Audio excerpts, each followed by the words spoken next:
ಕನ್ನಡದ ಬಹುಭಾಷಾ ನಟಿ ಪ್ರಿಯಾಮಣಿಯವರು ಕೇರಳದ ದೇವಸ್ಥಾನವೊಂದಕ್ಕೆ ಮೆಕ್ಯಾನಿಕಲ್ ಆನೆಯೊಂದನ್ನು ಉಡುಗೊರೆಯಾಗಿ ನೀಡಿದ್ದಾರೆ. ಎರ್ನಾಕುಲಂ ಕಾಲಾಡಿ ತ್ರಿಕ್ಕಾದಲ್ಲಿರುವ ಮಹಾದೇವ ದೇವಸ್ಥಾನಕ್ಕೆ ಮೆಕ್ಯಾನಿಕಲ್ ಆನೆಯನ್ನ ಗಿಫ್ಟ್ ಆಗಿ ಪ್ರಿಯಾಮಣಿ ನೀಡಿದ್ದು, ಇದರ ಗಾತ್ರ ಮತ್ತು ಎತ್ತರ ನೋಡ್ತಿದ್ರೆ ನಿಜವಾದ ಆನೆಯನ್ನ ಕೂಡ ಒಂದು ಕೈ ಮೀರಿಸುವಂತಿದೆ.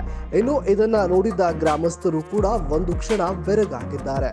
ಪ್ರಿಯಾಮಣಿ ನೀಡಿರುವ ಈ ಮೆಕ್ಯಾನಿಕಲ್ ಆನೆಯು 3 ಮೀಟರ್ ಎತ್ತರ ಮತ್ತು 800 ಕೆಜಿ ತೂಕವಿದೆ.